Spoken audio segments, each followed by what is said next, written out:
కొంత రూట్ మార్చి ఎవరైతే తెలంగాణ కావచ్చు దేశంలో ఉన్న ప్రముఖ మంత్రులు అదేవిధంగా ఈ యొక్క కేంద్ర పథకాలు రాష్ట్ర పథకాలు ఏవైతే ఉంటాయో వాటికి సంబంధించి ఒక ఫేక్ వీడియోను తయారు చేస్తారు. డీప్ ఫేక్ ద్వారా వీడియోను తయారు చేస్తారు. ఆ వీడియోని సదరు బాధితులకు పంపిస్తారు. ఫస్ట్ ఆ వీడియో చూసిన తర్వాత ఇదంతా కూడా అబ్జర్వ్ చేస్తుంటారు ఈ యొక్క సైబర్ నేరగాళ్ళు.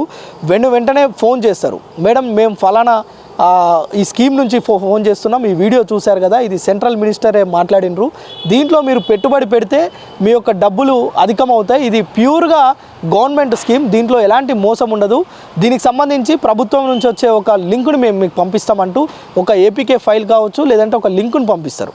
ఆ లింకును ప్రభుత్వం నుంచి వచ్చే లింక్ అని చెప్పి మనం దాన్ని ఓపెన్ చేసినప్పుడు మన ఫోన్లో ఉన్న విలువైన సమాచారంతో పాటు ఏదైతే మనం దాచిపెట్టుకున్న అత్యంత విలువైన సమాచారం ఏదైతే ఉంటుందో అదంతా కూడా వారు అపహరిస్తుంటారు. మన బ్యాంకు ఖాతాలు అప్పుడే గుల్లవుతాయి.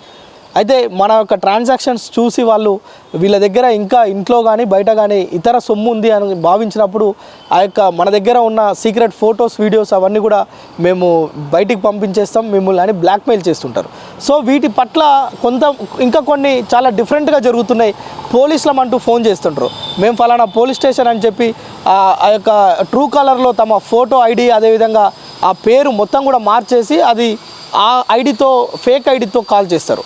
నేను ఫలానా పోలీస్ స్టేషన్ నుంచి ఎస్ఐని సిఐని లేదంటే ఏసీపీని డిఎస్పీని మాట్లాడుతున్నా, కానిస్టేబుల్ని మాట్లాడుతున్నా, మిమ్మల్ని ఎస్ఐ గారు రమ్మన్నారు, ఫలానా ఇష్యూ ఉంది అది ఇది అని చెప్పి మాట్లాడి వాళ్ళను ఆ భయభ్రాంతులకు గురి చేసి దీని నుంచి నేను తప్పిస్తాను, మీరు నాకు కొంత అమౌంట్ పంపించండి, లేదంటే నేను పోలీస్ స్టేషన్ నుంచి ఒక లింక్ పంపిస్తాను, ఆ లింక్ ఓపెన్ చేసి మీరు డీటెయిల్స్ ఫిల్ చేయండి అని చెప్పి లింక్ పంపిస్తారు. ఆ లింక్ ఎప్పుడైతే ఓపెన్ చేస్తామో మన దగ్గర ఉన్న డబ్బులన్నీ మాయమవుతాయి. దీనిపైన వెంటనే మనం ఆందోళనలు పడతాం. అంటే పోలీసులే ఈ విధంగా చేసిరు, మనం ఎవరి దగ్గరికి పోవాలనే ఒక గందరగోళంలో పడతాం.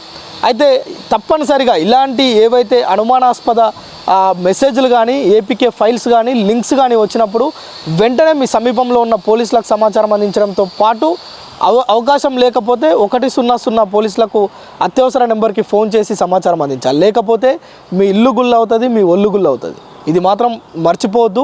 సైబర్ నేరగాళ్ళు ఎప్పటికప్పుడు ప్రభుత్వ పథకాలు ఏవైతే ఉన్నాయో ఇప్పుడు ప్రస్తుతం ముద్ర లోన్స్ కావచ్చు, ప్రభుత్వం ఇచ్చే ఆర్థిక భరోసా కార్యక్రమాలు ఏవైతే సూర్య గారు కావచ్చు, ఇలాంటి పిఎం కిసాన్ కావచ్చు, ఇలాంటి పథకాల పేరుతోటి సైబర్ నేరగాళ్ళు కాల్స్ చేయటం, మెసేజ్ చేయటం, లింకులు పంపించడం ఎవరికైనా చేస్తే తప్పనిసరి మీరు వెంటనే సైబర్ నేరగాళ్ళు చేస్తున్న పనిగా మీరు భావించి వెంటనే పోలీసులకు సమాచారం అందించాలి.